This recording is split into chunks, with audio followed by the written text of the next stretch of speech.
Hello and welcome to TSoM's pre-orientation module on how to get your SIN.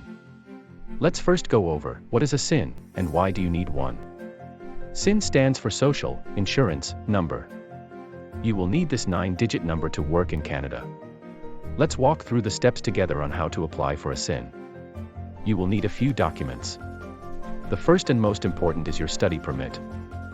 Step 1. Check the conditions of your study permit first, located at the bottom of your study permit document.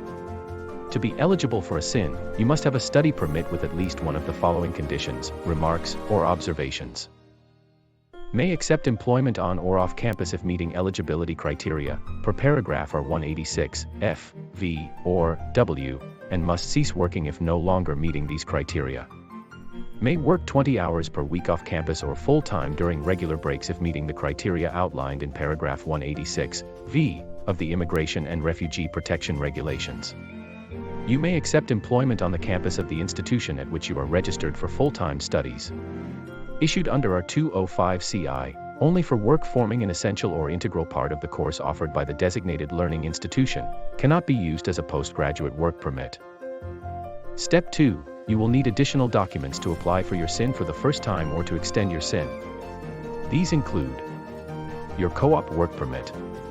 If you don't have a work permit, your study permit must have certain conditions or remarks regarding your eligibility to work. The photo page of your passport or another government-issued ID with your legal name and date of birth.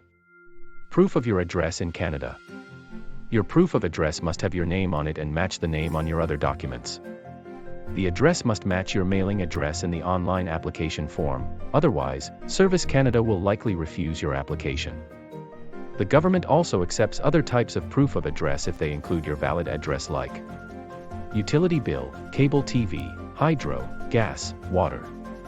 Monthly bank account statements does not include receipts, bank books, letters, or automated teller receipt. Phone bill, home phone, cell phone. Credit card statement. Valid Ontario driver's license. Temporary driver's license, only if accompanied by photo license card with the same address. Employer record, pay stub, letter from employer on company letterhead. Insurance policy, home, tenant, auto, or life. Your SIN will not be issued for longer than your study permit and/or work permit expiration dates. If the current name you are using is different than the name stated on your documents, you also need to upload an additional support document, which you can find at this address. Step 3. After collecting and scanning your supporting documents, fill out Employment and Social Development Canada's online social insurance number application form. The information you submit on the online form should match your primary document, for example, your passport. Alternatively, you can take these documents to a Service Canada location or apply through the mail at Service Canada, Social Insurance Registration Office, P.O. Box 7000, Bathurst, New Brunswick, E2A4T1, Canada. In whichever way you choose to fill out the application, you should select First Social Insurance Number under Application Type if this is your first time applying for a SIN. Remember, all your information must be consistent. For example, the mailing address you provide in the online form must match the address on your proof of address document. If it does not, Service Canada will likely refuse your application. If your application is approved, you'll receive a SIN by mail within 20 business days from the date you applied. If more than 25 business days have passed and you haven't received your SIN, you should call Employment and Social Development Canada.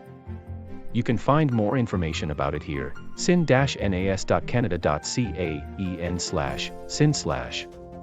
Canada Social Insurance Number Hotline, 1-866-274-6627.